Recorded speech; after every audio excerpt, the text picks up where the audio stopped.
తనకి ఊహ తెలిసినప్పటి నుంచి ఫస్ట్ వచ్చిన సినిమా వకీల్ సాబ్, అప్పుడు చాలా చిన్నది.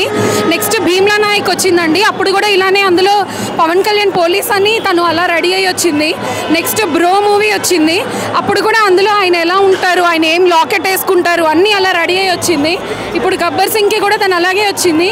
నెక్స్ట్ ఓజీలో ఆయన ఎలా ఉంటారో దానికి కూడా అలానే తను ఒక కత్తి కావాలని అడిగింది, ఓజీలో ఆయన ఎలా ఉంటారు డిట్టో అలాగే రెడీ అయ్యి వస్తుంది. తనకి ఇంకా అన్నీ ఇంకా ఆయన సినిమాలన్నీ ఇష్టం. తమ్ముడు రిలీజ్ అయినప్పుడు, ఖుషి రిలీజ్ అయినప్పుడు, జల్సా అన్నీ మేము ఫస్ట్ షో తనతో వచ్చామండి. తనని చూసి మేము కూడా చాలా ఎంజాయ్ చేస్తామన్నమాట. తనకి ఇంకా అంతే పవన్ కళ్యాణ్ అంటేనే పిచ్చి. ఇంకా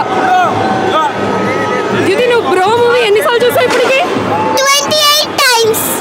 బ్రో మూవీ చాలా ఇష్టం, ప్రతి డైలాగు తనకి గుర్తు. 28 times చూసింది. తను రోజు సినిమా ఏదైనా ఫుల్గా చూస్తుందా అంటే అది ఓన్లీ పవన్ కళ్యాణ్ మూవీ అంతే, ఇంకా వేరే ఏది ఫుల్గా చూడదండి. ఎంత ఇష్టం పవన్ కళ్యాణ్? ఎంత ఇష్టం? చాలా ఇష్టం.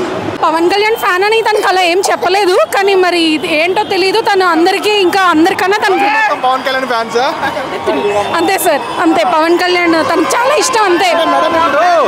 డిప్యూటీ సీఎం అయ్యాక ఫస్ట్ బర్త్డే కదా, గబ్బర్ సింగ్ మీరు ఎక్స్పెక్ట్ చేసిన మూవీ ఎలా ఉంది? వైబ్ ఎలా ఉంది? చాలా హ్యాపీ సార్, పవన్ కళ్యాణ్ అలా చూడడం చాలా హ్యాపీ.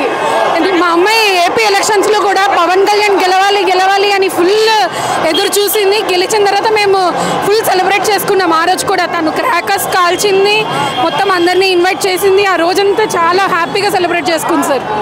తను అంతే, ఇంకా పవన్ కళ్యాణ్ అంటేనే ఇష్టం అంతే. ఒకసారి చెప్పు happy birthday. Happy birthday power star. నీకు ఎందుకు ఇష్టం పవర్ స్టార్? డాన్స్ ఇష్టమా, ఫైట్ ఇష్టమా? పవన్ కళ్యాణ్ ఏమి ఇష్టము? డాన్సా, ఫైట్సా? ఏమి ఇష్టం నీకు? ఫైట్స్. ఎలా ఉంటాడు పవన్ కళ్యాణ్? బాగుంటాడా? బాగుంటాడు. నచ్చిందా నీకు హీరోగా? నచ్చింది.